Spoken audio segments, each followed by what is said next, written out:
분란의 가장 중요한 포인트가 한번 보여주실래요? 정당 지지율 한번 보시죠. 저게 뭐 전부는 아니겠습니다만 국힘하고 민주당이 차이가 났습니다. 그러니까 민주당이 단 한 번도 국힘에 진 적이 없는데, 그렇죠? 내란 비상계엄 이후에는 네네 없었는데 지금 뭐 6% 포인트 정도 차이가 나고 있는데, 여기서 의문이 아까 김한 기자 말씀하신 것처럼 아니 장동혁이 대표인데 거기도 만만치 않은데 어떻게 저렇게 차이가 날 수 있느냐? 이건 민주당이 답해야 되는 거 아닌가요? 답해야죠. 무엇보다 정청래 대표가 답해야 되는 물론 뭐 저 여론조사가 지금 그러니까 두 가지를 시사한다고 보는데, 보통 선거가 끝나고 나서 졌다고 생각하는 쪽은 여론조사에 응답을 잘 안 하기 시작해요. 네네, 화가 그런 나잖아요. 것도 있죠. 네. 그러니까 저 결과가 나왔다는 것 자체가 이번 선거 결과에 대한 어떤 민심의 한 말하자면 흐름을 보여주는 거죠. 일단 그게 있고, 최근에 또 선관위 사태가 나갔고 보수층이 굉장히 활성화되어 있는 측면이 있긴 할 텐데, 그럼에도 불구하고 장동혁 대표가 저렇게 이제 말하자면 지리멸렬하고 지난 10개월 동안 보여준 정치력의 바닥이 있는데, 그럼에도 불구하고 선거 한 번 끝나고 이렇게까지 지지율이 빠지는 상황을 초래했다. 이거는 이 숫자 자체도 당 지도부가 책임을 져야 되는 일이에요. 지금 현재 지도부가. 저 여론조사를 좀 세부적으로 살펴보면, 네. 지역별로 살펴보면 광주 전남을 제외하고는 전 지역에서 지금 국민의힘에게 민주당이 뒤지고 있어요. 그걸 전문 용어로 하면 망조라고 그러는데요. 그렇죠. 네. 그러니까 서울, 경기 뭐 다 그렇고요. 충격적인 게 강원도예요. 강원도는 민주당 16.7, 국민의힘 65.4예요. 와. 완전히 뒤집혔다 이렇게 말씀을 드리고, 진보층의 70%만 난 진보야라고 얘기한 분의 70%만 나 민주당 지지해라고 얘기를 하고 있고, 30%가 지금 이탈했다. 네. 이건 왜 이탈했을까? 이 부분을 좀 민주당에서 유의 있게 봐야 될 것 같고요. 제일 심각한 거는 중도입니다. 중도. 중도에서 딱 붙었어요. 민주당 41, 국민의힘 40. 이전에는요 거의 2배, 3배 차이가 났었거든요. 그랬죠. 근데 중도에서조차 지금 민주당, 국민의힘 똑같단 말이에요. 그다음에 지지층 진보는 이탈하고. 그렇죠. 네, 그러니까 저렇게 나오겠네. 왜 이런 일이 발생했을까? 대통령이 저렇게 홍사훈 씨가 얘기한 것처럼 전당대회에 폭력적으로 개입을 해서 그런 건지, 아니면 정청래 대표가 제대로 공천하고 공천관리 잘못하고 지원 유세 제대로 못해가지고 선거에 져서 그런 건지 냉정한 판단을 해야 됩니다. 근데 냉정한 판단이라는 게 그게 진짜 판단을 받아야 될 만큼 이게 어려운 문제입니까? 아니 그 문제가 지금 민주당 지지율이 떨어진 게 이재명 대통령이 잘못해서 떨어졌어요? 그러니까 이게 각자 알아서 판단을 하는데, 네네. 민주당이 패배했기 때문에 민주당에 대한 지지율이 떨어지는 거예요. 그거 아닐 수 있으면 또 이야기하세요. 100가지 가져와서 이야기 들으면 불가지로 뭐 들어보면 모르겠네. 뭐 이렇게도 볼 수 있고 저렇게 볼 수 있고. 그래가 무슨 정치를 합니까? 그러면 이렇게 얘기해야지. 우리 정권 안 잡아도 돼. 총선에 내가 국회의원 되면 그만이고, 정권 안 잡아도 우리 야당으로 살면 오히려 더 뾰족하게 사니까 더 좋은 거 아니냐. 그렇게 얘기해야 되죠. 저는 그렇게 가는 것을 각오하고 지금 이 상황을 방치한다고 보는 거예요. 지금 이 국민들의 엄중한 경고를 어떻게 우리가 이해할 거냐. 그럼 여론조사 지지율이 이렇게 나왔는데, 제가 좀 차마 이런 이야기는 안 하려고 했는데 하나 좀 보탭시다. 뉴스공장에서 지금까지 10몇 번 여론조사를 해가지고 서울시장 선거에 누가 이긴다고 얘기했어요. 단 한 번도 예외 없이 정원호가 이긴다고 했어요. 오늘 뉴스공장에서 뭘 가져와서 하고 있어요. 전화 여론조사 면접했대. 이재명 대통령 지지율 60몇 프로 나온대. 그러면 최소한 여론조사 회사를 가지고 있는 뉴스공장 같으면, 아니 정원호가 그거 보고 방심했을 거 아니에요. 계속 칠 수도 있으니까 정신 차리라고 했으면 선거 저 따위를 했겠냐고. 거기서 나온 여론조사 다 이긴다고. 김경수도 다 이긴다고. 김부겸도 다 이긴다고. 물론 한두 번 진 건 있었지만, 그렇게 여론 호도를 누가 했는데, 그러면 그 양심에 있으면 긴장도 다 놓치고 부자 몸살인다고, 야 정원호 오세훈하고 만나지 마, 안전사고 터졌으니까 우리 이기는 거 아니냐라고 했을 때 여론조사가 밀렸으면 어떻게 했겠어요? 정청래 대표인들 그렇게 하겠어요? 죽기 살기로 나서서 자기 지금 연임 안 되는데. 그러면 그 여론조사를 믿었던 국민은 희망 회로를 돌려서 안심을 한 것이기도 있지만, 네네. 다른 한편으로는 그게 진정하죠. 객관적이라는 존재로 우리가 봤던 거 아니에요. 그런데 지금 와가지고 선거는 이겼다고 오늘 다시 또 전화 면접을 내놓고 이재명 대통령 지지율 옛날에 70몇 프로 나왔는데 60몇 프로 있다고 하는 그 여론조사를 어떻게 믿어요? 여론조사를 하는 방식이 옳고 그르고 이걸 떠나서 꽃에서 전화합니다 하면 보수 다 전화 끊을 거 아니에요. 그거 몰라요 진짜? 왜 이렇게 하세요? 그러면 차라리 선언해라. 우리 야당이도 관계없고 친노정신, 친문정신, 이재명 다 필요 없고 야당 가더라도 민주당 정통성 가지고 우리는 그냥 운동가로 평생 살겠다. 우리 정치 안 한다. 운동가다. 이렇게 해서 그냥 소수세력 결집해서 하지. 제가 이런 이야기까지 하는 이유는 잘못을 했으면 미안한 줄 알아야지. 나는 잘못한 거 없다고 권한 있는 사람이 내세우는 경우가 어디 있어요. 권한이 많고 힘이 있을수록 나의 잘못으로 인해서 혹시라도 그런 일이 벌어졌을 수도 있겠네.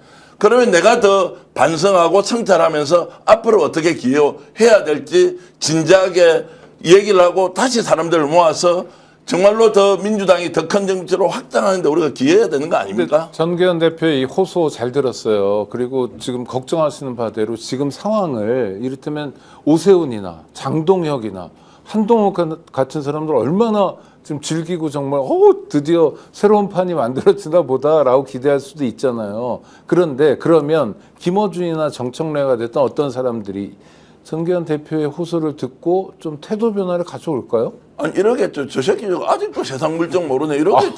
나 참. 야 정치 권력의 속성이라는 게 가진 놈이 유지할 수 있는 거고 거기에 내가 이미 기득권 가지고 있는데 무슨 뭐 저따위 소리 해. 저렇게 공상이고 상상이나 하는 것이 정치판에 먹히겠어?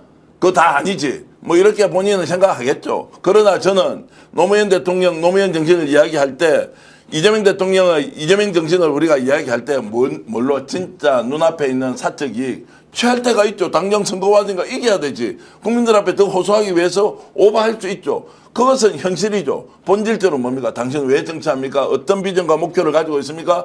국민 여러분 우리는 이런 세상 만들 테니까 좀 밀어주세요 라고 하는 그 진심을 단 한 번도 놓친 적이 없다고요. 그 결과로 이익이 따라오는 것이죠. 이익을 내세워서 내가 가진 논리가 이게 맞으니까 잡아먹고 하는 정치가 아니란 말이에요. 그거 싸우려고 지금 국민주권국가 내세우는 거죠. 김 기자님 아까 환멸이란 단어도 쓰셨는데 네. 이 국면이 적어도 2달 동안 갈 거 아니에요? 네, 그러겠죠. 그러면은 망하지 않을까요? 저는 정기한 대표님이랑 같은 용어인데 다른 용례로 이게 권력의 속성상 왜 이런 일이 벌어지지에 대한 근본적 의문이 있어요. 네네. 무슨 얘기냐면 지금 집권 1년 차예요. 근데 그러니까. 한 3년, 4년 차 됐을 때 정청래 대표가 야, 내가 그때 대통령 생각에 동의하지 않았었는데 그때 어쩔 수 없이 그렇게 했다. 이런 회고적인 얘기는 할 수 있어요. 근데 지금 집권 1년 차에 당대표와 그 주요한 이제 여권 지지층이 보는 스피커들이 대통령을 이렇게 흔들어서 얻을 수 있는 게 뭐냐라는 게 첫 번째 의문이고 두 번째 의문은 이번 지난주에도 여론조사가 일부 나왔지만 김민석 후보가 정청래 대표를 2자릿수 이상 이겨요. 지금 여론조사를 돌려봐도. 그리고 그 김민석 대표보다 이재명 대통령이 더 인기가 좋아요. 그리고 당 지지율보다 이재명 대통령의 국정운영 지지도가 또 2자릿수 이상 높아요. 이런 상황이면 여권 지지층이나 이런 사람들이 지금 당장 여권 지지층만을 대상으로 투표를 한다면 어쩔 수 없이 이재명 대통령이 이기는 거예요. 근데 이 판에서 어떤 영향력의 확대를 가져올 수 있기 때문에 김어준 씨와 그들은 이제 말하자면 팀 김어준과 멸칭적인 조언까지 들으면서 그렇게 하느냐. 이거가 저는 그 순리적인 차원에서 이해가 잘 안 되는 거예요. 예. 근데 이거는 이제 좀 말씀을 드려야 돼요. 지금 여론조사는 민주당 지지층들을 상대로 조사하잖아요. 근데 당원 투표는 다르죠. 달라요? 당원은 112여만 명이 이제 투표를 하지 않습니까? 그 민주당 지지층은 지금 한 1,500만 명 정도 있는 거예요. 이분들을 상대로 조사하는 것과 거기에 실제로 투표권을 가지고 아니, 있는 저는 그 얘기인데 그 얘기를 민주당의 의원들도 뭐 하고 이제 하는데 민주당 당원들이 그러면 지금 정청래 지지율 투표하면 정청래 지지율이 높을까요? 저는 안 그럴 것 같은데. 그러니까 아무리 권리 당원이라 네, 하더라도 아무리 김어준 씨의 영향을 많이 받았다 하더라도 이재명 대통령과 정청래 대표를 놓고 보면 선택지가 정확하지 그렇죠. 않을까요? 그러니까 그게 민주당 뭐 100만 명 중에 투표를 한다고 하더라도 근데 아닌가요? 저는 그러니까 그 부분에서 지금 그러니까 제가 뭐 워낙 예측이 틀리고 상황을 합리적으로 못 봐서 그런지 모르겠지만 그러니까 축구도 못 맞췄어요. 축구도 못 맞추고. 반성하세요. 근데 이게 지금 무슨 상황인가? 이게 이들이 얻고자 하는 정치적인 이득은 뭔가? 이거를 잘 모르겠는 거예요. 근데 실제로 좀 더 이제 면밀하게 봐야 됩니다. 이게 당원들을 상대로 조사할 수 있는 방법이 없지 않습니까? 네. 지금 현재는 이제 지지층들만을 하는데 확실히 경향이 다른 건 있어요. 제가 호남에도 연락을 해보고 대구에도 이렇게 직접 이제 만나서 얘기를 들어보면 지금 어쨌든 선거가 끝났는데 모든 것을 정청래 당대표 책임으로 돌리는 것은 좀 심하다라는 의견이 있는 것도 맞습니다.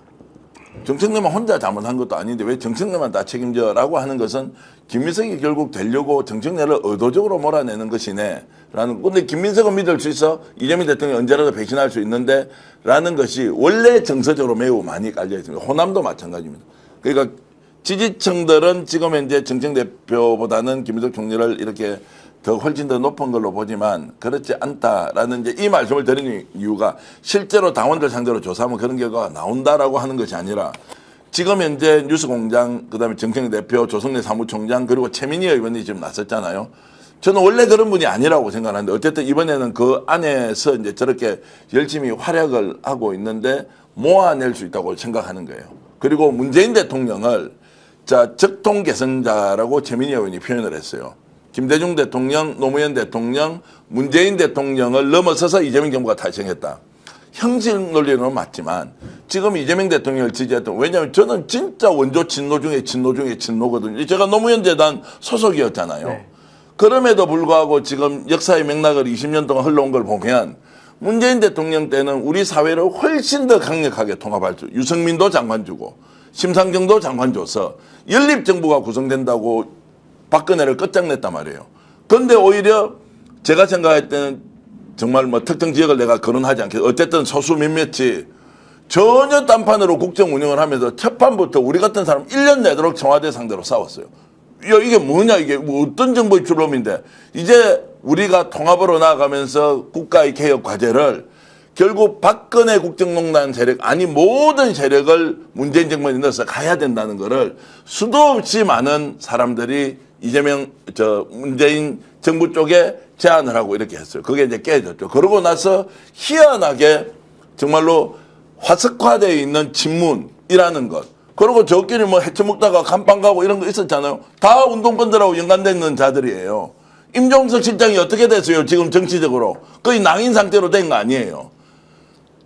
그런 저런 것들을 종합적으로 봤을 때 정서적으로 문재인 대통령이 노무현 대통령, 그 이전에 김대중 대통령과 궤를 같이 하는 형식 논리는 맞지만 결국 계획의 완수라고 하는 요것들을 만들어내는데 부족함이 있다. 그러나 남은 아니다. 이 정도의 정서를 인정해주면 저렇게 하지 않을 거라고 저는 보는데 어쨌든 뭐 그런 부분에서도 견해차가 너무 적나라하게 드러난다고 저는 봅니다. 알겠습니다. 결국 이런 게 자리 다툼이고 결국 이런 게 뭐 이권 다툼 아닌가 싶어요.